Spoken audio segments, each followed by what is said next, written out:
दिल्ली से अब खबर, जहां कांग्रेस स्टीयरिंग कमेटी की बैठक, कांग्रेस अध्यक्ष मल्लिकार्जुन खड़गे की अध्यक्षता में ये बैठक में सोनिया गांधी, अशोक गहलोत, भूपेश बघेल समेत पार्टी के कई बड़े नेता मौजूद। कांग्रेस अध्यक्ष मल्लिकार्जुन खड़गे ने सभी नेताओं को संबोधित किया। जहां कमेटी की बैठक में खड़गे ने नेताओं से रिपोर्ट मांगी है। कई अहम मुद्दों पर खड़गे ने अपनी बात रखी है। नफरत के खिलाफ लड़ना ही हमारा कर्तव्य है। देश के विकास और तरक्की पर हमला कर रही है सरकार। भारत जोड़ो यात्रा राष्ट्रीय जन आंदोलन बनी है। तो देखिए, कमेटी की बैठक में मल्लिकार्जुन और खड़गे, जो कि राष्ट्रीय अध्यक्ष हैं, उनके तरफ से नेताओं से रिपोर्ट मांगी गई है।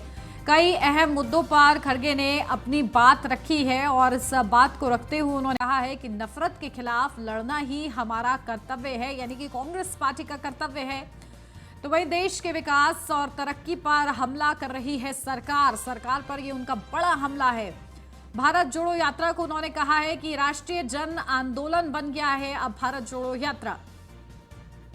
तो कांग्रेस की स्टीयरिंग कमेटी की ये बैठक, जिस बैठक में तमाम दिग्गज मौजूद रहे, कांग्रेस अध्यक्ष मल्लिकार्जुन खड़गे की अध्यक्षता में ये बैठक हुई है।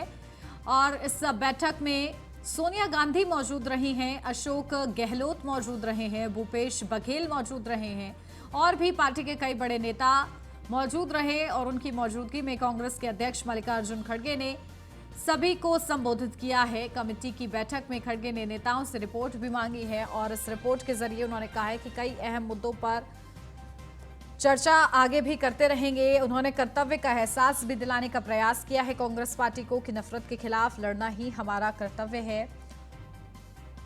देश के विकास और तरक्की पर हमला सरकार कर रही है, इस बात का जिक्र मल्लिकार्जुन खड़गे ने किया है। भारत जोड़ो यात्रा अब किस तरीके से राष्ट्रीय जन आंदोलन बनती जा रही है, इसका भी जिक्र मल्लिकार्जुन खड़गे करते नजर आए हैं।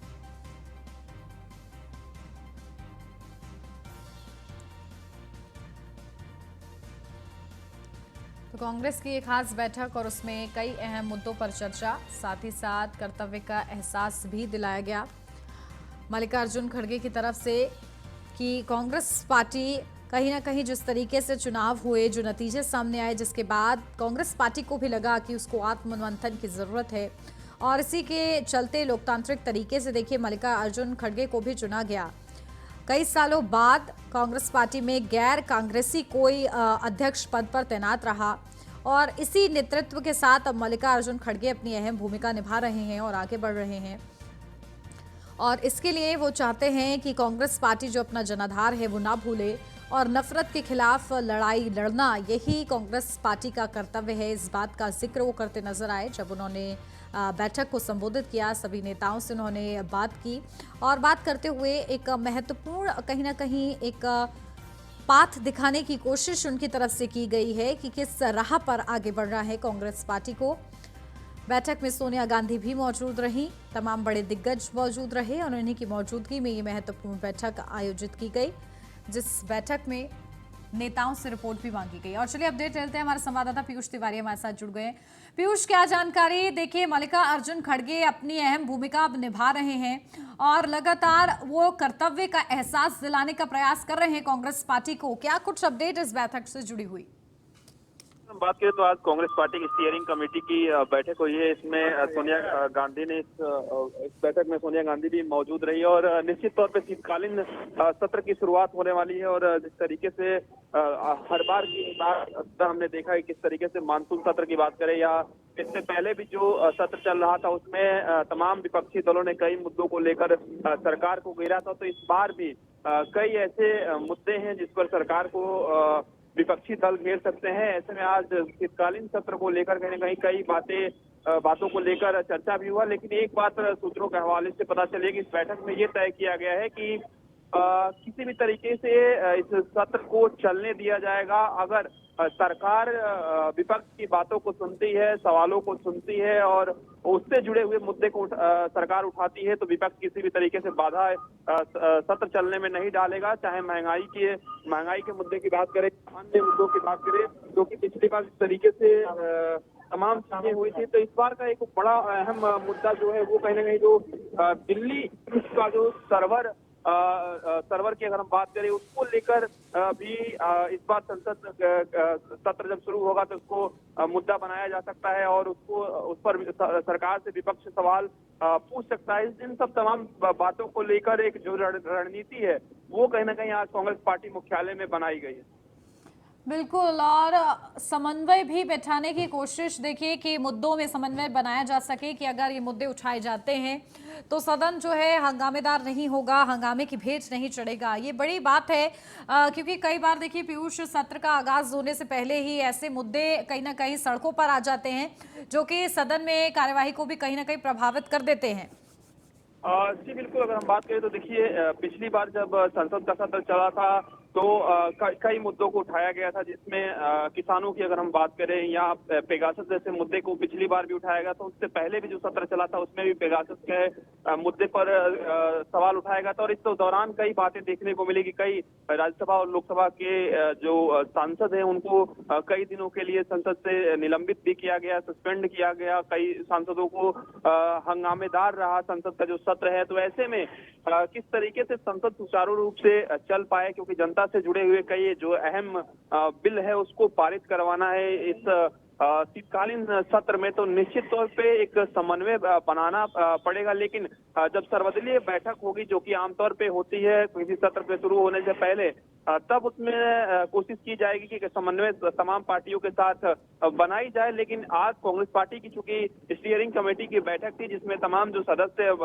स्टीयरिंग कमेटी के सदस्य हैं वो कांग्रेस पार्टी के मौजूद थे और सभी लोगों ने अपनी अपनी राय रखी कि किस तरीके से सरकार से सवाल पूछना है, क्या कुछ अहम और बड़े जो मुद्दे हैं वो हो सकते हैं जिस पर सरकार को कहीं ना कहीं घेरा भी जा सकता है। तो ऐसे में इस बार का भी संसद जो सत्र है वो कहीं ना कहीं हंगामेदार होने के आसार है। ऐसे में देखना होगा कि जब संसद सत्र की शुरुआत होती है तो विपक्ष क्या कुछ मुद्दे संसद भवन के अंदर उठाता है। बिल्कुल, चलिए बहुत शुक्रिया पीयूष आपका तमाम जानकारी के लिए। पूर्व राष्ट्रपति रामनाथ कोविंद 3 दिसंबर को पटना के तख्त श्री हरमिंदर साहिब गुरुद्वारा पहुंचे, जहां पहुंचकर उन्होंने गुरुद्वारा दरबार में माथा टेका और गुरु के दरबार में हाजिरी लगाई। पूर्व राष्ट्रपति के वहां पहुंचने से पहले ही गुरुद्वारा प्रबंधन कमेटी के लोगों ने उनका गर्मजोशी से स्वागत किया। साथ ही पूर्व राष्ट्रपति के पहुंचने से पहले ही सुरक्षा के कड़े इंतजाम किए गए थे। वहां पहुंचकर उन्होंने गुरुद्वारे में लगभग 1.5 घंटे का समय गुजारा। इसके साथ ही पूर्व राष्ट्रपति ने गुरुद्वारे के दरबार के अंदर और बाहर के सभी व्यवस्था को देखा।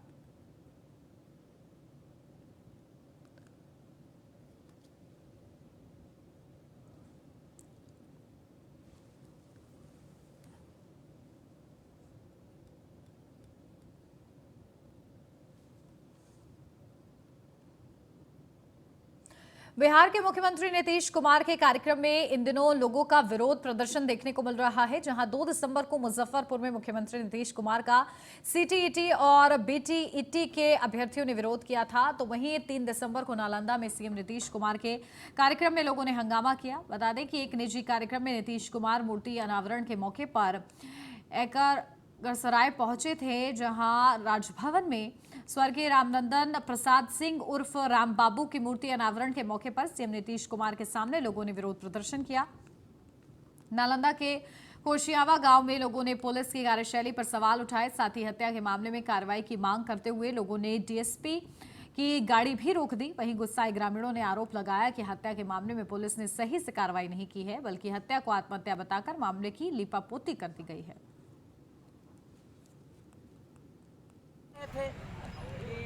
ओरियावा में एक कथी हुआ था, मर्डर हुआ था। मर्डर के उपरांत उनको न्याय चाहिए, तो न्याय की प्रक्रिया जो है प्रशासन कर रही है और उसमें तो समय लगता ही है। तो पब्लिक अपना आपा खो दिए तो हंगामा कर दिए, जबकि उनको ऐसा करना नहीं चाहिए था। तो लोग बता रहे थे हम लोग मुख्यमंत्री से मांग कर रहे हैं कि हमारा जांच किया जाए। मुख्यमंत्री आज राम भवन में आए थे नालंदा में, और उनके सुशासन की सरकार में सबसे बड़ी एक दुर्भाग्यपूर्ण बात है कि उनके गृह जिला में महादलित सुरक्षित नहीं है। हम लोग मुख्यमंत्री डीएसपी हैं तो हम केस नहीं देखते हैं, ठीक है। जिला का विधि व्यवस्था देखना मेरा दायित्व है। तो हम बोले हैं इनको कि आप डीएसपी साहब से जो सुपरविजन करते हैं उनसे मिलिए, एसपी साहब से मिल लीजिए, कार्रवाई होगी। बिहार में बदमाशों के हौसले बुलंद हैं। जहां मधुबनी में हथियारों से लैस नकाबपोश अपराधियों ने बंदूक के बल पर सीएचसी संचालक से रुपए मांगे हैं। रुपए से भरा बैग और मोटरसाइकिल लेकर वो फरार हो गए हैं। ये पूरी घटना जयनगर थाना क्षेत्र के पचहर पुरंदाहा गांव की है। इस दौरान अपराधियों ने सीएचसी संचालक संतोष कुमार सिंह को बंदूक की बट से मारकर घायल भी कर दिया, जहां युवक को इलाज के लिए जयनगर अनुमंडल अस्पताल में भर्ती कराया गया है। वहीं इस मामले को लेकर एसडीपीओ विप्लव कुमार ने बताया है कि घटना की सूचना मिली है और जिसके आधार पर अपराधियों की गिरफ्तारी के लिए छापेमारी जारी है। दुकान बंद करके जा रहे थे, रास्ते में 3 लोग था, प्लेटिना गाड़ी था, उसमें 4 लाख रुपया था और इसके बाद मोटरसाइकिल अपाचे और दुकान का चाबी और मोबाइल, पिस्टल था। उसके बाद जी, क्या करते हैं आप? हम आधार सेंटर चलाते हैं। ठंड का मौसम और वुलन बाजार के व्यापारियों के लिए राहत भरी होती है, जहां उनका अच्छा होता है। और इसी कड़ी में बिहार के पटना में कश्मीर उलन बाजार का आयोजन हुआ, जहां कश्मीर की ठंड में पहने जाने वाले वुलन सस्ते दामों में यहां उपलब्ध रहते हैं। ये बाजार पटना में समाजसेवी विक्की पांडे के माध्यम से 16 सालों से लगाया जा रहा है। हालांकि इस बाजार में प्रशासन का भी योगदान रहता है। इस दौरान वुलन बाजार का जायजा बिहार झारखंड के ब्यूरो चीफ मनोज कुमार सिंह ने लिया है।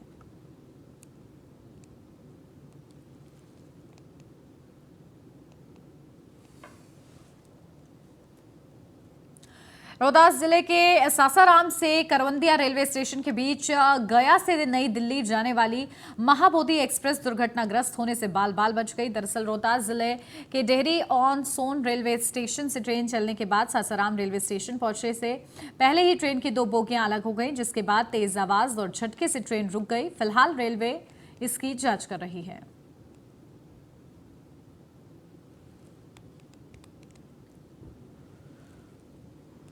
बोधी को देखिए, हमको कंट्रोल पे सूचना मिला कि महाबोधि एक्सप्रेस ये डेहरी और करवंदिया के बीच में 2 भाग में हो गया है, यानी बोगियाँ अलग हो गया है, आगे वाली अलग, पीछे वाली अलग।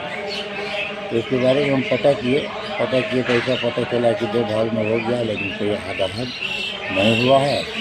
और दोनों जो है जाकर के वहाँ कोई यहाँ से रेलवे का दिया, रेलवे कर्मचारी है, उसको जो है जोड़ दिया। उसके बाद वहाँ पे चालू हो गई और उसके बाद देखो कि अलाउंस हुआ 4:32 मिनट यहाँ पे। कैथल के जुलानी खेड़ा के सरपंच नरेंद्र कुमार को शपथ ग्रहण के बाद बीडीपीओ कार्यालय से शनिवार को पुलिस ने गिरफ्तार कर लिया। चुनाव के दौरान हुई हिंसा के कारण उन पर दर्ज 3 मामलों के चलते वो पहले से पुलिस हिरासत में चल रहे थे, लेकिन शपथ ग्रहण के बाद उन्हें फिर से गिरफ्तार कर लिया गया। गौरतलब है कि मतदान के दिन 2 नवंबर और चुनाव परिणाम घोषित होने के बाद 2 पक्षों में हिंसा हो गई थी। इस चुनाव में जीते नवनिर्वाचित सरपंच नरेंद्र कुमार पर 3 केस दर्ज कराए गए थे।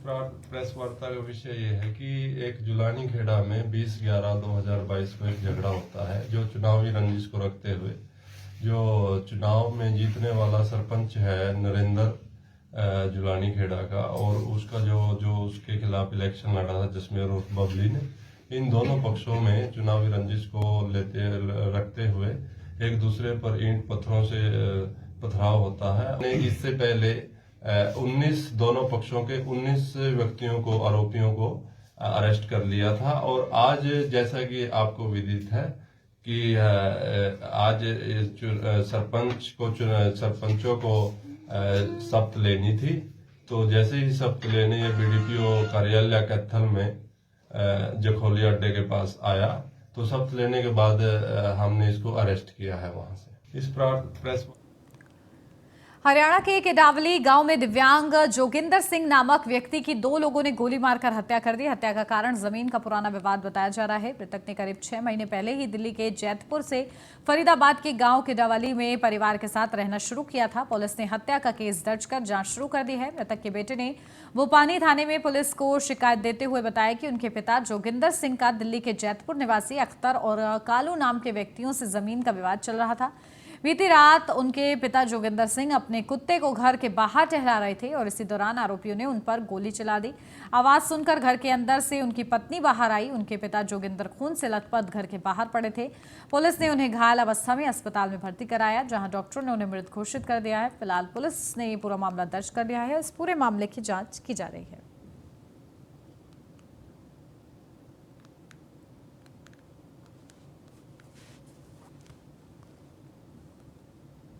नवी मुंबई में खसरा मरीजों की संख्या लगातार बढ़ती जा रही है, जिसके बाद खसरा मरीजों की संख्या 11 तक पहुंच गई है। वहीं इस बीमारी से निपटने के लिए महानगर पालिका की तरफ से ठोस कदम उठाए जा रहे हैं। अस्पताल में गंभीर रूप से बीमार खसरा मरीजों के लिए बेड सुरक्षित रखे जा रहे हैं। साथ ही साथ पालिका की तरफ से काफी तेज गति से शहर में टीकाकरण अभियान भी शुरू कर दिया गया है।